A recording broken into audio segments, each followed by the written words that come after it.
Boa tarde, quinto ano, tudo bem com vocês? Hoje nossa aula vai ser lá de História, na página 4, onde nós vamos dar início à nossa apostila. E nós vamos falar sobre a luta dos negros pela liberdade e pela igualdade. Como vocês já estudaram em anos anteriores, aqui no Brasil, durante a escravidão, muitos africanos eles eram trazidos lá de países da África para serem mão escrava aqui no Brasil. As revoltas na fazenda onde esses escravos trabalhavam era muito comum, porque eles acabavam fugindo dessa fazenda e iam para a mata. A mata era muito fechada e lá eles eram formados os quilombos. Somente no século XIX, a luta dos negros ganhou um grande aliado, o movimento abolicionista. Esse movimento era formado por jornalistas e políticos e ex-escravos que queriam o fim da escravidão aqui no Brasil. No dia 13 de maio de 1888 foi assinada a Lei Áurea, que libertou mais de 750 mil escravos. Lá na nossa apostila, na página 4, nós temos alguma pergunta. A pergunta número 2, ele está perguntando qual era a origem desses escravos, de onde que eles vinham. Nós sabemos que, durante a escravidão, muitos escravos vinham lá da África. Lá na número 3, nós temos a capa de um jornal, o JP Notícias, que diz o seguinte: a favor do abolicionismo. O que significa ser a favor do abolicionismo? É você ser a favor da libertação dos escravos. A nossa número 4, ele pergunta o seguinte: você já estudou as formas de resistência da escravidão durante o período? Cite algumas. Nós sabemos que, durante a escravidão, muitos africanos eles fugiam e formavam os quilombos lá na mata onde era bem fechado, ou seja, ninguém iria encontrar esses quilombos. Lá na nossa página 6 da apostila, nós vamos falar sobre a liberdade de imprensa. Nós sabemos que, naquela época, quando aconteceu a abolição dos escravos, já existiam alguns jornais. E lá na nossa apostila, nós temos algum exemplo. Vamos observar? O nome do nosso jornal é Gazeta do Povo. Nós temos como tema da notícia Brasil Livre. Ela foi publicada no dia 13 de maio de 1888. Ela vai falar sobre o quê? A abolição dos escravos e a lei que foi criada a partir dali. Lá na nossa página 7, nós temos algumas perguntas. A pergunta número 2 pergunta o seguinte: o que diz na notícia da capa? O que está falando a nossa notícia? Sobre o fim da escravidão.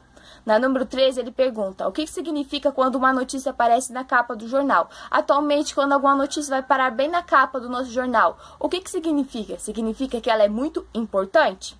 Qual é a data que aparece no nosso jornal? Nós temos lá no começo do nosso jornal, dia 13 de maio de 1888. A quem se destina a notícia apresentada no jornal? Os nossos jornais se destinam a notícia a quem? A todo o povo brasileiro.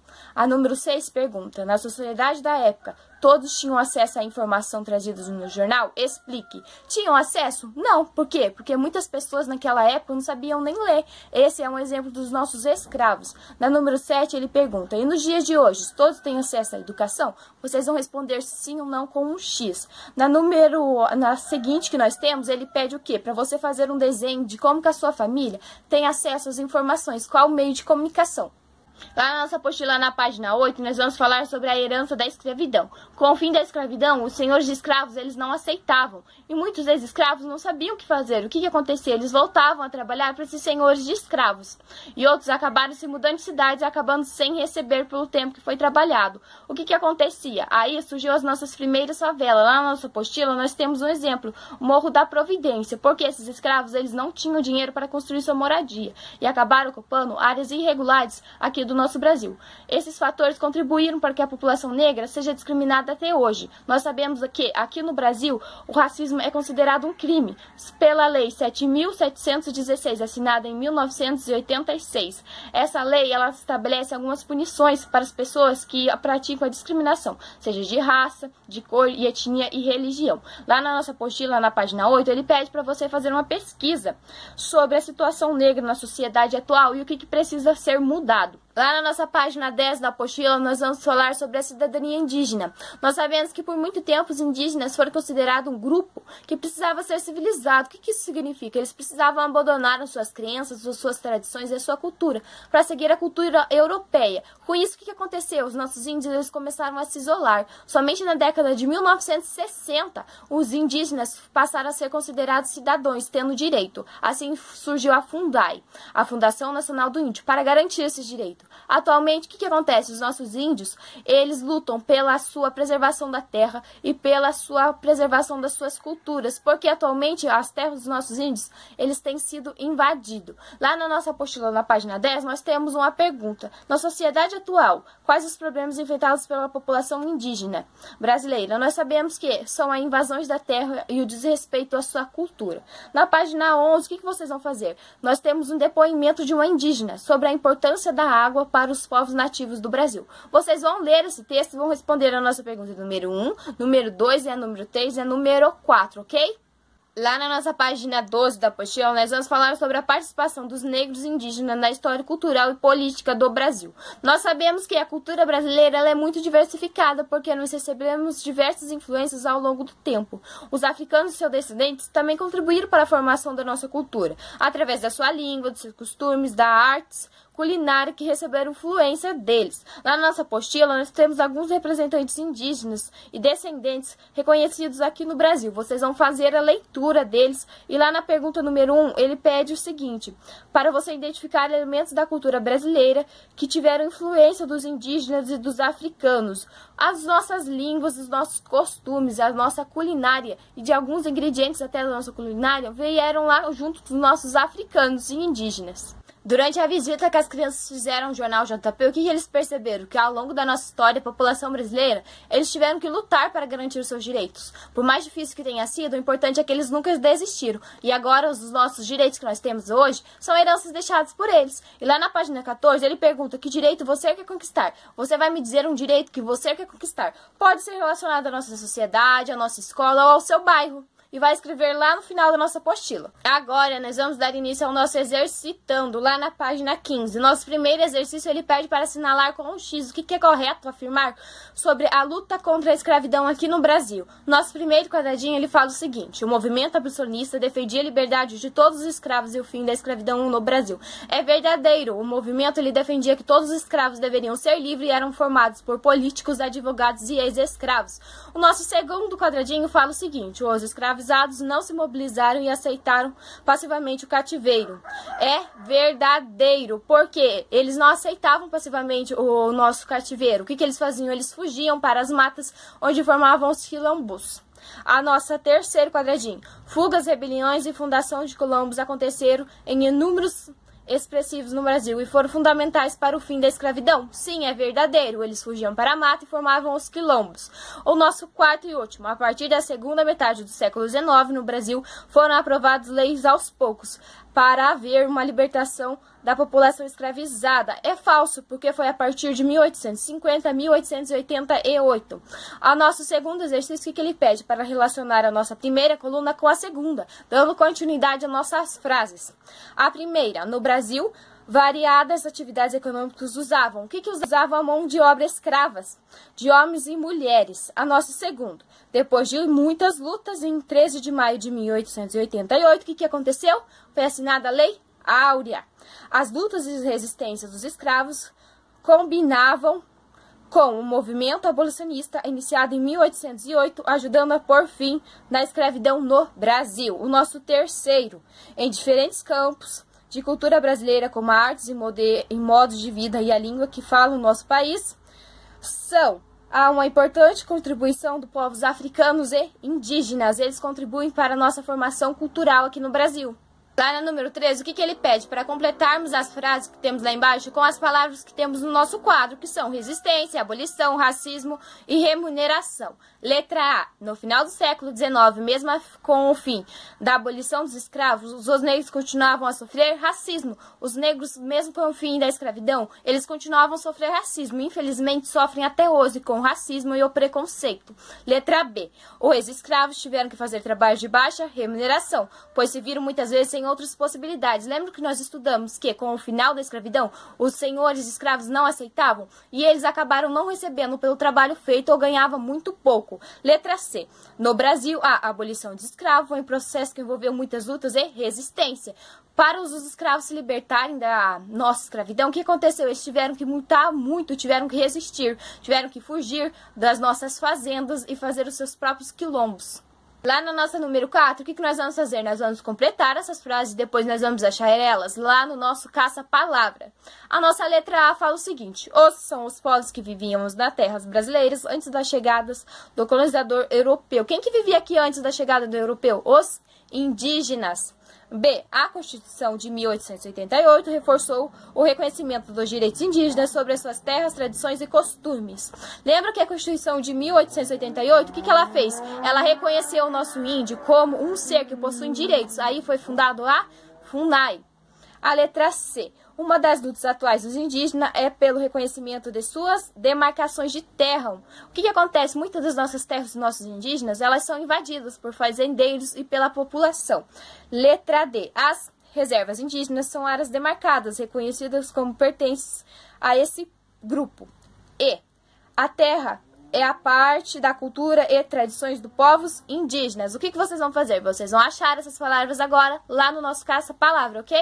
A partir da nossa página 17 da apostila, nós vamos ver os direitos das mulheres sendo conquistados. Nós sabemos que, antigamente, a mulher tinha como função a procriação, ou seja, a função dela era gerar filhos, a manutenção do lar e a educação desses filhos, sendo subordinada ao homem. O que isso significa? Ela deveria obedecer seu marido. Apenas os homens estudavam e trabalhavam fora de casa. No Brasil colonial, o homem era considerado a autoridade máxima dentro de casa e deveria ser obedecido. Já as mulheres escravizadas, elas não possuíam direito nenhum e eram vistas como mercadorias. Lá na nossa página 18 da apostila, nós vamos dar uma olhadinha em algumas mulheres que se destacaram no Império Colonial.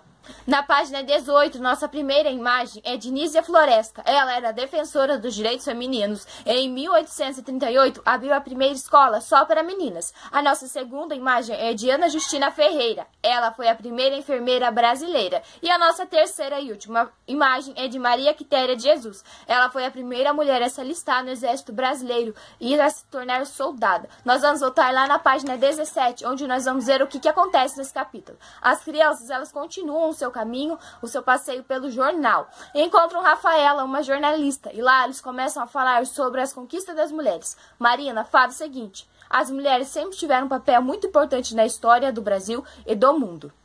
Lá na nossa página 17, nós temos uma pergunta. Número 1. Você concorda com a afirmação de Marina a respeito do papel das mulheres na história do mundo e do Brasil?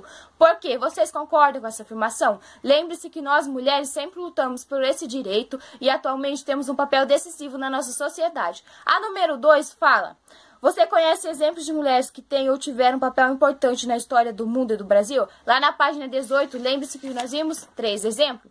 Agora nós vamos lá na 19, onde nós temos a pergunta número 3. Por que as mulheres lutavam em uma sociedade onde a figura masculina podia fazer tudo e a figura feminina não? Por quê? Porque as mulheres queriam uma sociedade justa, onde as mulheres e os homens poderiam fazer a mesma coisa e lutavam pelos seus direitos. A partir da nossa página 19, nós vamos falar sobre as lutas das mulheres brasileiras a partir do século XX. O que aconteceu no século XX? Aconteceu uma grande mudança, porque a mulher passaram a ter acesso à educação e ao mercado de trabalho, participando da vida política e exigindo seus direitos. A primeira eleitora foi Celina Guimarães, em 1928, e em 1932 todas as mulheres passaram a votar. Em 1985 foi criado o Conselho Nacional de Direitos da Mulher e a primeira delegacia da mulher. A partir dos anos de 1990, a mulher começou a ocupar cargos importantes na nossa política. Na página 19, nós temos uma pergunta. 5. Em suas opiniões, quais acontecimentos levaram as mulheres a conquistar o direito do voto? Foi a partir de quando a mulher foi considerada cidadã. Nós vamos virar a página lá na 20, onde nós temos a pergunta número 6. A igualdade de direitos entre homens e mulheres hoje em dia tem sido bastante discutida. Apesar de grandes conquistas, ainda não há igualdade. Por que ainda não há igualdade? Porque ainda há muito preconceito na mulher no mercado de trabalho, onde o homem acaba ganhando bem mais que uma mulher exigindo a mesma função. Na sua opinião, por que essa igualdade é tão importante e necessária? Vocês vão responder por que essa igualdade é tão importante e por que ela é necessária na sociedade onde nós vivemos. Agora nós vamos falar sobre a mulher e a ciência. Nós sabemos que o número de cientistas mulher aqui no Brasil é muito pouco, só que no século XX isso começou a ser mudado. As mulheres começaram a ter mais interesse pela ciência, porém o número de mulher cientista é muito menor que o dos homens. Agora nós vamos virar lá na página 22, onde nós temos a pergunta número 2. O número de cientista mulher precisa ser ampliado. Na sua opinião, quais ações podem ser propostas para o aumento de mulher no campo da ciência? O que precisa ser um maior incentivo? Nós precisamos fazer campanha, debate e apresentações. Na nossa página 22, observe que nós temos uma propaganda de 1950 e o texto diz o seguinte: mostra a ela que o mundo é dos homens. Agora nós vamos observar essa imagem e vamos responder as perguntas. Número 1. Descreva a situação apresentada na imagem. O que acontece? A mulher está ajoelhada, o homem servindo seu café da manhã na cama. Número 2. Qual é a postura física da mulher retratada na propaganda? O que acontece? A mulher está ajoelhada. E o homem, como ele aparece tratado, esperando ser servido pela mulher? 4. O texto representa, na propaganda, colabora a discriminação da mulher? Por quê? Sim, por quê? Ali aparece que a mulher está submissa às vontades do homem. Número 5. Uma propaganda como essa seria aceitável nos dias de hoje? Por quê? Seria aceitável? Não, porque hoje a mulher não é mais vista assim e tem conquistado cada vez mais o seu mercado de trabalho, os seus direitos. Na número 6, o que vocês vão fazer? Vocês vão fazer um desenho que valoriza o papel da mulher na sociedade atual. Lá na nossa página 24, nós vamos começar o nosso exercitando. E o exercício número 1, ele pede para assinalar com X o que é correto afirmar sobre a luta das mulheres aqui no Brasil. O nosso primeiro quadradinho fala o seguinte: as carreiras no mundo do trabalho não estavam abertas às mulheres. É verdade, por quê? Porque somente os homens estudavam e trabalhavam. A autoridade do homem mais velho da família era incontestável. Sim, é verdade também, porque o homem, ele era visto como autoridade máxima dentro de casa. As mulheres solteiras podiam escolher seu nome no próprio caminho a ser independente. É falso, porque não existia essa escolha. A próxima, a sociedade colonial, era uma sociedade patriarcal. É verdade também. As mulheres escravizadas lutavam contra a opressão e a escravidão. Sim, é verdade também, porque a mulher escravizada, ela era vista como mercadoria e ela não possuía direito nenhum. No exercício número 2, vocês vão ler o texto que relata a vida das lavadeiras no século passado e vão responder a nossa pergunta A, B e C. Agora, nós vamos lá na número 3, o nosso último exercício, onde nós vamos completar as frases com igualdade de direitos, votos, direitos das mulheres e fábrica. No início do século XX, ideias sobre entre homens e mulheres começaram a difundir. O que começou a difundir? Quais eram as ideias? As ideias de igualdade de direito. B. A luta pelos avançou ao longo do século XX. O que avançou? Os direitos das mulheres. C. As mulheres em várias partes do mundo entraram no mercado de trabalho, indo trabalhar em, por exemplo, onde começou o trabalho das mulheres? Em fábricas. C. D. Foi um direito feminino conquistado somente no século XX. Foi o direito do voto da mulher que só foi considerado no século XX, onde ela começou a ser considerada uma cidadã. Nós acabamos de realizar a atividade da página 4 até a página 25 da nossa apostila de história. Agora nós vamos pegar o nosso caderno de atividade lá na página 2 e vamos resolver lá na página 9. Na página 9 nós temos uma pesquisa onde vocês vão fazer sobre algumas leis que garantem as mulheres. Essa pesquisa vai valer nota, tá? Qualquer dúvida eu estou à disposição. Beijos, tchau!